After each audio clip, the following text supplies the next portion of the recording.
I'm in the car. I just got done with chemotherapy, and you can see the wig. I went in with the wig on because I thought, if I'm gonna do something that sucks, we can have fun doing it. I feel like attitude is everything, and I feel like these cancer treatments they're bad. I'm not gonna don't get me wrong, they're bad, but they're not as bad as they could be because I'm trying to have the right attitude, and I do have my ups and I have my downs, but I'm trying to rely on God for my inspiration and stay connected with Jesus. And I thought I'd give you a quick update as I'm waiting for my car to warm up, because I don't like to start it cold and then just take off. I want to keep it warmed up. And I decided to drive myself today because I can. I feel fine doing that because I'll probably in a couple of hours not feel fine, but I'm good now. So anyway, what I was going to say is that it's important to have a good time. Like, just because we are Christians does not mean we need to be serious all the time. It's important to have fun. I think it's especially important for the outside world to see that we can have fun, because if they think that this is going to be boring, they're not going to show up. We're not going to win them to Jesus.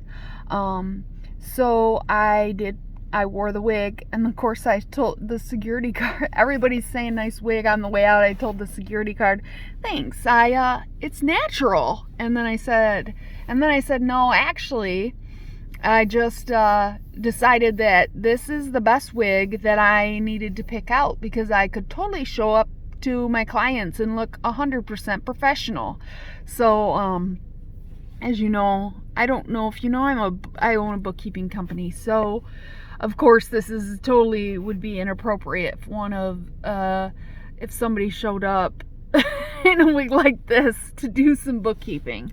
But it is totally appropriate for doing chemotherapy treatments. I thought, and I'm gonna wear it a couple more places and just have some fun. Just do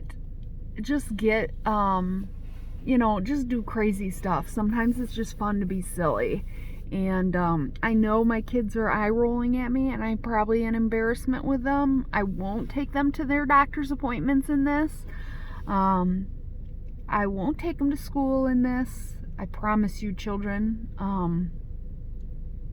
Well, maybe I don't promise you, because if you get caught cutting class, I'm there showing up like this. So I can promise you that.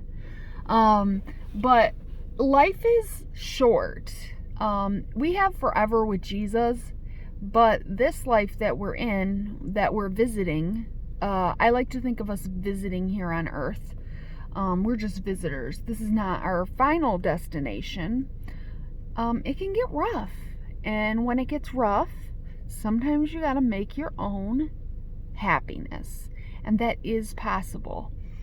It's always easy to get caught up in the moment. Like, I find it all the time. I get caught up in the moment. But when I find myself doing that, I try to stop and say, okay, Faylene, what can you do? Like yesterday with the Capitol and all the stuff that was going on there, it was easy to get dragged in, and I'm starting to watch the stuff on the live feed when I intended to turn it on and look to see what they were when they were certifying the vote, listening to the states and do that, which we did later. But I had to shut off the news. I was like, oh my gosh, I'm getting sucked into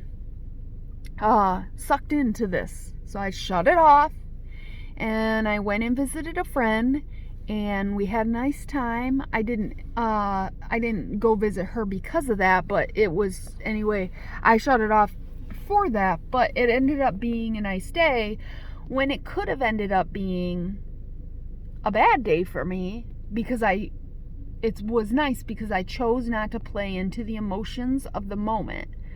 I chose to decide that I can go in a different direction. So that is maybe a tip that I have for you, if you need any more suggestions on how to get out of that moment, and we don't always see it right away. Like, I don't always see it right away. Sometimes it takes me a little bit. Sometimes you gotta throw a rock at me or something, like, Faylene, wake up. And then I'm like, oh yeah, okay, we can make our own. And I'm not saying, it is okay to be sad, and it is okay to have anxiety, and it is okay to have those things, but it's important not to sit there and dwell in it or be there too long, because if we keep dwelling on it, if we keep continuing in that path, then that can be dangerous too. So be sad, have your sadness. If you're feeling sad, that is a perfectly okay human reaction. I have sadness all the time. I'm sad that I lost my hair. Well, I'm not sad I was sad when I had my hair that I was going to lose my hair, but by the time it came to shave my head, it just hurt so bad. I was like, gone. So, just keep things in perspective. Be sad, but then you need to reflect on the positive too. Don't stay sad for too long. That can be dangerous. So, and by all means, if you are suffering from depression, please contact your doctor. If you need a good counselor, if you're here in the Metro Detroit area, I can give you one. I don't know how this works on YouTube, if you can direct message me, but if you can't and you want to leave a message in the comments, or maybe I'll go in and edit this video later and put her information in. By all means, I'm not discounting. If you have a mental health problem, you need to take care of that. You need to do what's good for you. You need to do what your counselor and your doctors recommend, and make sure you got the right ones, because there's those out there that aren't that good either. So just make sure you're confident in your team of doctors and that they are taking care of that situation. And that's pretty much it. Thanks.